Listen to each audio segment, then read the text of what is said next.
Assalamualaikum warahmatullahi wabarakatuh. Pemirsa Konferensi Pers BNPB dan Kepala Kantor SAR Aceh Ibnu Haris di Pusat Informasi dan Media Center Kantor Gubernur Aceh.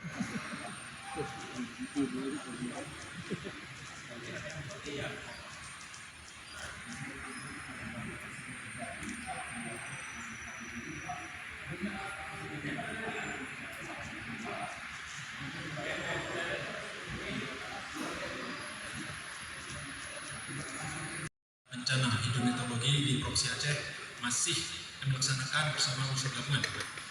Operasi dimulai dari sejak tanggal 25 November. Jadi kita dari awal kita sudah melaksanakan operasi SAR di tengah malam dan dilaksanakan sampai dengan hari ini. Jadi kita laksanakan operasi pencarian pertolongan setelah evakuasi itu di 17 kabupaten kota dengan fokus itu evakuasi, pencarian dan pertolongan. Sampai dengan hari ini secara keseluruhan untuk jumlah korban yang masih kita evakuasi yaitu berjumlah 4.271 orang dengan korban meninggal dunia itu 389 dan masih dalam pencarian sampai dengan hari ini itu 62 orang. Untuk kegiatan ini kita lakukan secara gabungan, jadi bukan cuma Basarnas, tapi tim SAR gabungan dari baik itu dari Basarnas, kemudian juga dari TNI Polri, kemudian BPBD, Satgas SAR di daerah-daerah, kemudian juga relawan dan juga masyarakat. Masyarakat juga terlibat dalam pelaksanaan operasi SAR kita ini. Sehingga total personil yang melekat pada kita itu lebih dari 400 orang, sementara yang tersebar itu lebih dari 2.000 karena itu digantikan dengan TNI Polri. Jadi untuk yang melekat itu 400 orang lebih. Jadi tim ini bekerja di seluruh wilayah ya, di 12 kabupaten kota dengan peralatan-peralatan yang kita gunakan itu peralatan personil untuk kita melakukan evakuasi. Kemudian juga ada rescue car, kemudian LCR rubber boat, kemudian juga rafting, kemudian juga alat masak air, alat komunikasi, kemudian juga fiberboat kita gunakan, kemudian juga drone dan juga kapal. Ya, saat ini kita ada satu kapal yang standby di Lok Sumawe, itu kapal SAR KM SAR Purworejo. Jadi untuk saat ini operasi SAR masih terus berlangsung. Yang kita laksanakan pada hari ini itu yaitu operasi SAR di Biren. Di Biren ini itu daerah Pesangan dan Perdada, kemudian juga di Aceh Utara. Aceh Utara ini pemantauan kita juga di daerah Jambuaye itu dengan drone dan juga pembagian logistik. Kemudian juga di Tamiang tadi juga melaksanakan patroli sekaligus juga patroli di Sungai Tamiang menyisir air. Siapa tahu masih ada korban yang belum terevakuasi. Jadi untuk fokus pada hari ini itu juga total itu dari 62 orang korban yang masih belum ditemukan. Itu yang pertama di Aceh Utara masih cukup besar 14 orang, kemudian di Aceh Tengah 24 orang dan di Banda Priah 11 orang sampai dengan hari ini pukul 13.38. Demikian Pak.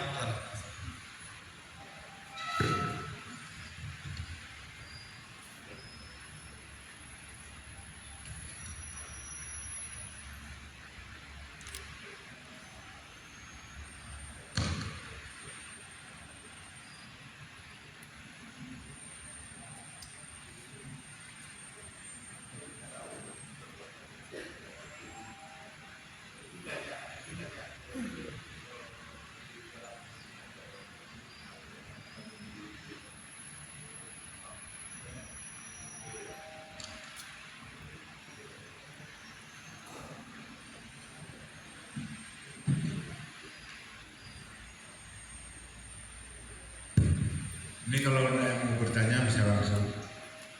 Jadi sudah disampaikan peralatan dan kerja-kerja penyelamatan dan pencarian.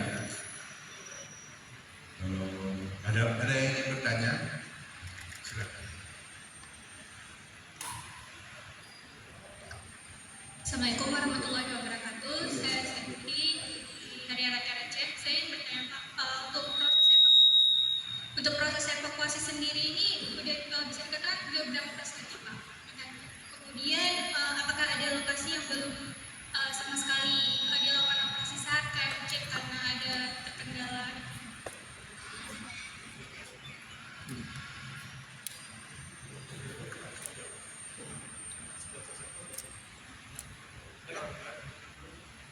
Cek. Baik Pak, saya dari TVRI ini bertanya. Ini kan Pak banyak di media nih kalau di Aceh itu kan banyak mobil-mobil itu kan yang di pinggir jalan itu kan nggak apa maksudnya berhenti sih kan Pak. Dan banyak spekulasi dari masyarakat ini bahwasanya di mobil itu tercium bau mayat gitu ya, bau amis gitu. Itu dari Badan SAT sendiri bagaimana Pak tanggapannya Pak? Terima kasih. Assalamualaikum warahmatullahi wabarakatuh.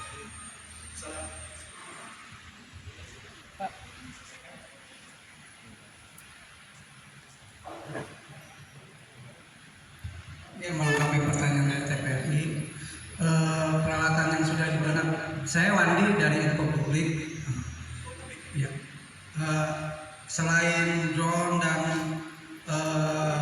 abu tadi, apakah Badan Sarnas menggunakan teknologi lebih canggih itu, yaitu mendeteksi panas manusia? Kan banyak penduduk yang masih tertimbun di tanah. Apakah ada peralatan seperti geothermal ya sebutnya? Demikian, terima kasih. Wassalamualaikum warahmatullahi wabarakatuh.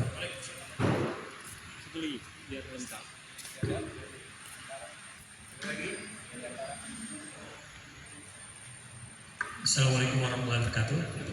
Izin Wang, saya Ifdal Iskandar Pertantara.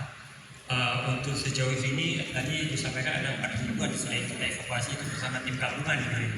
Mungkin saya bisa sampaikan peralatan apa saja mungkin jumlah yang kita libatkan dan hingga saat ini daerah mana saja yang masih terisolir yang belum bisa kita tembus dan apakah di sana juga distribusi logistik sudah masuk semua atau bagaimana? Mungkin itu sementara Pak. Baik, terima kasih ya Bapak Ibu-Ibu. Jadi tadi ada pertanyaan pertama dari Harian Rakyat Aceh. Ya. Udah berapa persen sih yang kita evakuasi? Jadi untuk jalan kita dari tanggal 25 ya, 25 itu kita dari awal-awal dari malam kejadian itu kita sudah bergerak sampai dengan hari ini. Nah itu memang kita fluktuasi karena memang jumlah korban itu masih terus laporan bertambah. Ada orang akan melaporkan yang hilang. Ada juga mungkin nanti akan turun karena sudah ditemukan, kemudian juga tapi kalau kita bisa memastikan ini kita sudah hampir 80%, insya Allah. Mudah-mudahan daerah-daerahnya sudah hampir kita telusuri semuanya. Mungkin ada beberapa daerah mungkin bisa menyambung juga dari TVRI tadi ya, dari antara tadi ya daerah Telesoril itu sebenarnya masih ada seperti di Aceh Tengah dan benar-benar bukan Telesoril tapi tidak bisa kita tempuh oleh jalur darat. Jadi tadi kita menempuh melalui udara. Jadi untuk akses, akses pasti ada akses tadi, misalnya akses jadi Benar-Meriah dan juga di Aceh Tengah ini memang betul kita bisa menempuh jalur darat. Mungkin salah satu jadi tantangan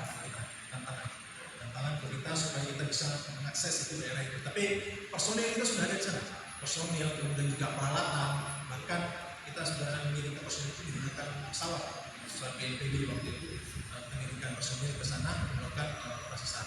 Dan juga kita sudah ada relawan-relawan di sana, terutama dari Satgas SAR, Benar-Meriah, dan Satgas SAR juga dari Aceh Tengah itu yang melaksanakan operasi SAR bersama dengan tim kita. Kemudian untuk dari TVRI ini masalah mobil yang kata bau jenazah. Nah ini sebenarnya ini kan masyarakat. Jadi kita udah langsung cek kemarin begitu kita dapat informasi tersebar di medsos. Nah itu katanya ada yang bau jenazah dan yang lainnya. Ini kita langsung cek ke lokasinya. Itu ternyata tidak ada yang orang yang berada di dalam kendaraan dan lain. Jadi di situ yang ada adalah beberapa bangkai dari hewan yang mungkin ada bau. Jadi tapi kalau manusia kita pastikan insya Allah dari kami yang. Kemudian untuk dari info publik teknologi, misalnya kita nggak menggunakan teknologi, iya. Sebenarnya ada namanya itu kita live locator untuk mendeteksi itu korban yang hidup. Jadi kita juga sudah menggunakan drone kita drone thermal. Jadi dia bisa mendeteksi panasnya dulu.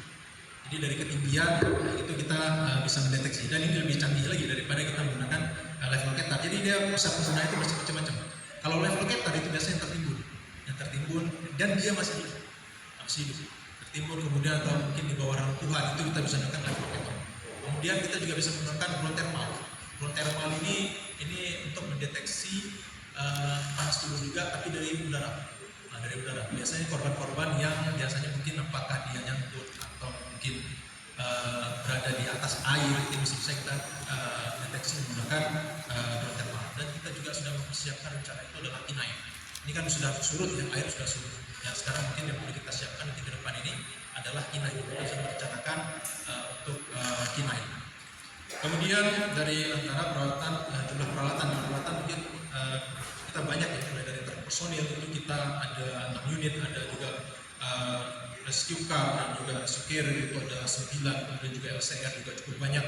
Kemudian juga peralatan-peralatan SAR air dan juga kita menggunakan kapal KM1 Urjo itu 1 unit. Jadi untuk peralatan-peralatan insya Allah sudah mencukupi lah untuk pelaksanaan operasi SAR. Namun dibandingkan dengan luasnya area-area pencarian memang semuanya pasti terbatas. Tapi dengan usaha itu menjadi tantangan untuk kita untuk melaksanakan operasi SAR. Seperti di daerah terisolir, sebenarnya kalau daerah terisolir kita katakan sebenarnya itu kalau daerah terisolir secara jalan darat yang mungkin ada, tapi alhamdulillah semuanya insya Allah bisa ditempuh, baik itu melalui jalur darat atau mungkin kalau bisa jalur darat bisa menggunakan udara, kemudian juga bisa menggunakan juga kapal. Yang kita juga menggunakan dropping logistik, kita juga membantu itu juga bisa lewat jalur darat seperti di Pamuk, karena kita juga membantu untuk dropping logistik. Ya, dropping logistik walaupun itu masih daerahnya ya kalau jalur darat secara pakai roda 4 mungkin agak sulit, tapi kita bisa menggunakan cara-cara lain supaya bisa mencapai daerah-daerah yang masih belum bisa diakses.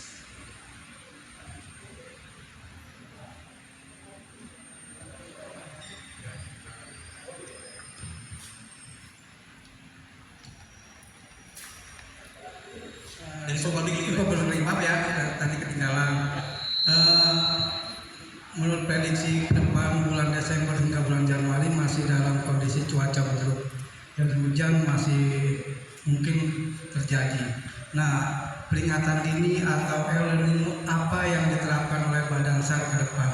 Atau mitigasi apa, daerah-daerah rawan mana saja yang perlu diprioritaskan agar banjir bandang ini tidak terjadi kembali? Terima kasih. Baik, terima kasih ya Pak dari Info Publik ya. Jadi untuk peringatan dini, jadi kita semua selalu bekerja sama dengan instansi lain seperti BMKG.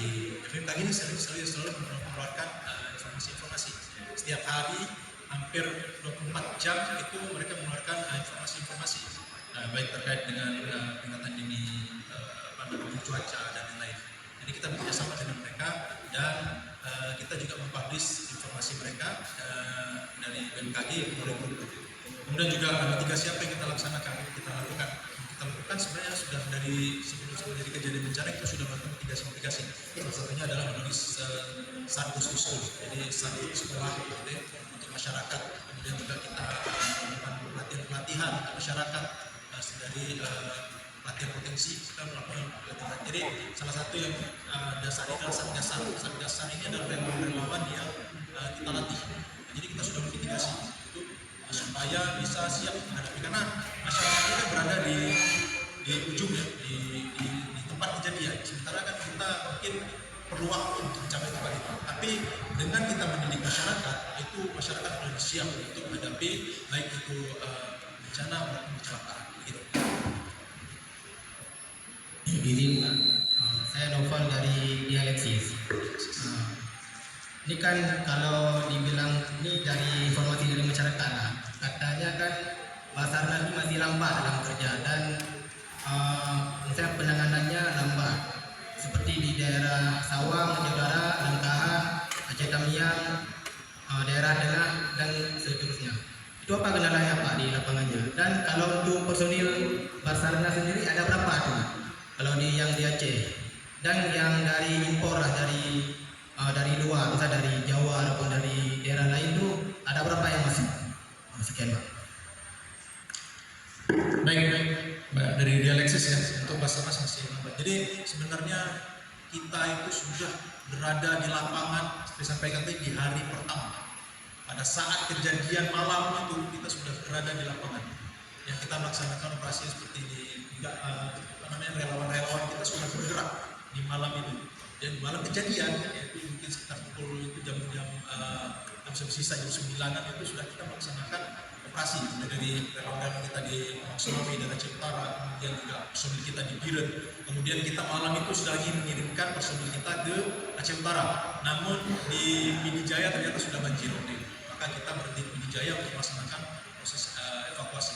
Kemudian juga di Biren kita sudah melaksanakan proses evakuasi. Sebenarnya kita sudah cukup maksimal, cukup cepat kita ini ya. Jadi di lapangan itu kita dibantu oleh masyarakat, dibantu oleh TNI Polri, kemudian BPBD dan juga instansi lainnya. Itu juga cukup cepat sekali. Jadi masyarakat juga waktu itu membantu kita untuk pelaksanaan proses evakuasi. Kemudian kendala saat ini yang kita hadapi adalah yang pertama terkait dengan sisa-sisa banjir. Sisa banjir ini sampah-sampah, kemudian kayu dan lain-lain.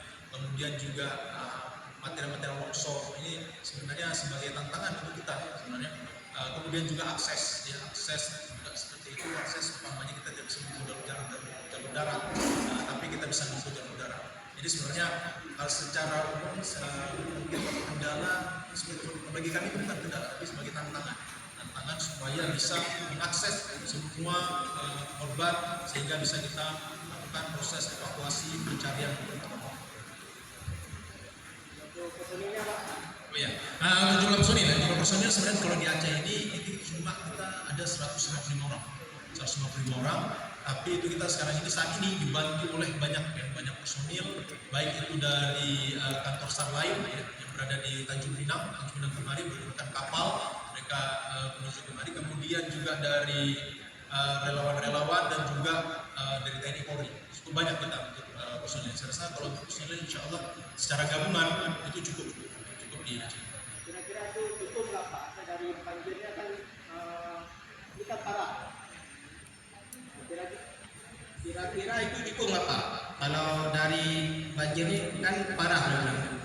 Dari personilnya cuma 150 orang. Gimana Pak? Ya, jadi dari kalau kita bandingkan jumlah personil kita real ya, personil kita sendiri dibandingkan dengan luasnya Aceh ini, dengan luasnya daerah dampak banjir ini, terus terang kita katakan masih kurang sekali. Maka kita itu perlu menggandeng instansi lain, kemudian juga relawan-relawan. Nah, maka kita tidak bisa bekerja sendirian, tapi kita berharap untuk pencarian, pertolongan, evakuasi menjadi tanggung jawab kita bersama. Solusinya gimana Pak? Itu kan kurang sebetulnya. Solusinya gimana Pak? Ya, solusinya tadi saya sampaikan kita lakukan dengan instansi seperti TNI Polri itu cukup banyak. TNI Polri ini sudah cukup terlatih ya, kita melakukan koordinasi ya, kemudian kita juga seperti tadi kita membina masyarakat ya, sudah sampaikan tadi membina masyarakat melalui pelatihan sehingga kita bisa melaksanakan proses dengan semaksimal mungkin begitu Pak.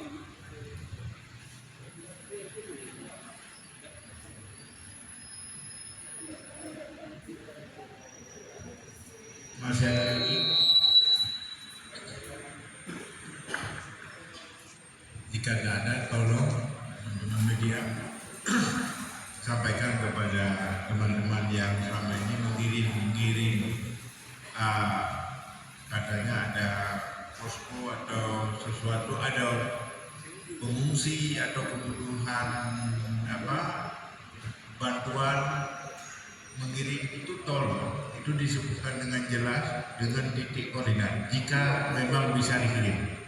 Nah, tentu itu kan tidak boleh. Kenapa? Karena tadi baru dapat instruksi dari yang DC, yang daerah-daerah yang terpencil itu mereka akan lebih mudah mengakses kalau mereka dapat dikirimi titik koordinat. Ada beberapa daerah yang dari kemarin ketika saya tahu minta titik koordinat itu dikirim dan ternyata dengan mudah heli itu datang dengan lebih hemat daripada mereka mencari-cari dari atas dengan disuguhkan saya di desa ini itu kadang-kadang heli sulit untuk mencari lokasi yang seperti itu kalau dari atas. Jadi mohon sampaikan kepada kawan-kawan, relawan, masyarakat atau siapapun yang ingin mengirim data tentang pengungsi, korban dan lain sebagainya, kirimlah titik koordinat. Itu tadi saya sudah mendapat beberapa dan dapat respon hari ini. Kemarin dikirim titik koordinat, hari ini sudah ada yang diantar Karena tiap pagi kita juga dapat update dari sana, namun kemana saja hari ini dropping itu kita dapat. Ternyata cocok dengan koordinat yang pernah dikirim kepada kita. Nggak apa-apa, kirim kepada siapa-siapa yang sampainya kepada kita. Yang kedua, kawan-kawan jika ada kawan relawan yang kira-kira atau relawan atau yang akan menyumbang yang ingin berkoordinasi dengan posko, kalau misalnya Pak Sekda sedang sibuk, saya bisa menjadi fasilitator, tapi mungkin nanti pada jumlahnya saya akan mengkoordinasi dan melaporkan ke Pak Sekda supaya kawan-kawan relawan yang datang dari luar atau dari dalam tidak terlalu lelah menunggu, misalnya mau koordinasi dengan Pak Sekda jangan sampai lelah. Oh kalau nanti Pak Sekda mengatakan bahwa perlu lagi, oh udah panggil, saya panggil. Itu banyak Save Children, sampai Duafa dan lain-lain sudah datang, kita pertemukan. Kalau memang Pak Sekda menginginkan itu dipertemukan. Jadi tidak ada yang kita persulit. Ya, tidak ada yang kita perlu, tapi tujuan kita mempermudah sehingga tidak timbul isu yang merusak daripada kegiatan apa yang sedang kita lakukan. Kegiatan pokok yang sedang kita lakukan adalah menghadapi krisis dari bencana ini. Jadi isu-isu yang kira-kira tidak menguntungkan dan tidak baik itu tidak usah, maksud saya memohon itu tidak usah terlalu menjadi fokus berita, sehingga kadang-kadang yang seperti kemarin dengan Tempo itu narasumbernya tidak kredibel menurut saya sebagai mantan wartawan, tapi naik juga dan itu kemudian menjadi semacam nilai buruk bagi kita, sehingga orang menganggap benar padahal itu tidak pernah ada dan kita tidak tahu di mana kejadiannya. Seharusnya media, kepada Ibu, kawan-kawan media semua, jika ada hal-hal negatif Anda temukan, silahkan konfirmasi kepada orang si pelaku atau minimal kepada kami supaya kami bisa melakukan cross check. Ada banyak informasi seperti kata Bapak tadi, seperti pertanyaan teman-teman tadi soal mobil itu, kita malah sudah itu Pak, kemarin ada relawan dari dinas saya yang datang ke sana rame-rame, bagi itu kita suruh coba kamu tengok betul nggak, ternyata di dalam mobil kosong, karena mobil itu ternyata waktu hari pertama naik air itu daerah kawasan yang sebelumnya dianggap paling aman, maka mobil numpuk di situ pada malam itu di jalan itu dan ke tempat-tempat di situ. Lalu kemudian ternyata naik juga airnya, jadi kondisinya bukan lagi jalan, memang lagi disimpan. Oke. Saya kira itu saja. Jika ada pertanyaan lain bisa ditanyakan di grup saja, ya, atau langsung japri ke saya. Terima kasih. Wabillahi taufiq hidayah. Assalamualaikum warahmatullahi wabarakatuh. Kemudian kita berusaha mengirimkan personil. Nggak lama-lama kita terima informasi juga dari Biren sudah naik air, banjir. Jadi sebenarnya daerah Aceh Utara, Biren dan Lok Sumawe itu sebenarnya satu ini posnya satu itu di Biren. Tapi ternyata Biren juga mengalami banjir, maka kita kirimkan personil waktu itu, personil ke Aceh Utara melalui dari Banda Aceh. Namun sampai di Pidijaya ternyata air sudah naik juga, maka kita laksanakan operasi di Pidijaya. Namun di Aceh Utara dan Lok Sumawe itu kita sudah ada satgas di sana. Ya. Satgas hari ini adalah masyarakat yang kita bina. Nah, ini adalah relawan-relawan kita yang kita bina, yang kita didik sehingga mereka punya kemampuan saat. Jadi mereka sudah melaksanakan operasi. Kemudian juga di Biren melaksanakan operasi. Gak berapa lama lagi kita juga menerima informasi di Langsa juga telah mengalami banjir. Maka kita di sana juga sudah ada personil kita di Posar Langsa, mereka melaksanakan operasi SAR. Nah, jadi kemudian terus berkembang, kita melaksanakan operasi SAR sampai berhari-hari sampai dengan hari ini. Ya. Bagi kami ini adalah hari ke-14. Hari ke-14 kita melaksanakan operasi SAR dan kita melaksanakan evakuasi dan juga pencarian terhadap korban. Berarti ini evakuasi ini sudah 14 hari berarti Pak? Ya, 14 ya, bagi kami 14 hari. Karena kan ini terhitung bencana kan dari hari Rabu gitu? Ya, Rabu. Walaupun dari Rabu, tapi kita sebelumnya sudah melaksanakan operasi-operasi. Berarti ditargetkan Pak untuk proses evakuasi ini kapan selesai? Kita rencanakan secepat mungkin ya, karena kita berusaha supaya kita bisa mengakses seluruh korban yang masih dinyatakan hilang. Begitu selesai maka kita tutup operasi SAR. Jadi kita artinya selama masih tanggap darurat ini kita melaksanakan operasi SAR terus untuk sampai korban-korban bisa kita evakuasi seluruhnya atau ditemukan seluruhnya. Berarti untuk kendala yang tersebut kendalanya kira-kira ada nggak Pak? Ya, sebenarnya kendala kalau bagi saya mungkin kita bilang tantangan ya. Tantangannya pertama tadi ya, mungkin masalah akses, akses kita nggak bisa melalui jalur darat. Kemudian juga adanya tumpukan-tumpukan material setelah banjir dan juga tumpukan longsor. Ini menjadi salah satu tantangan untuk kita, supaya kita mengakses korban.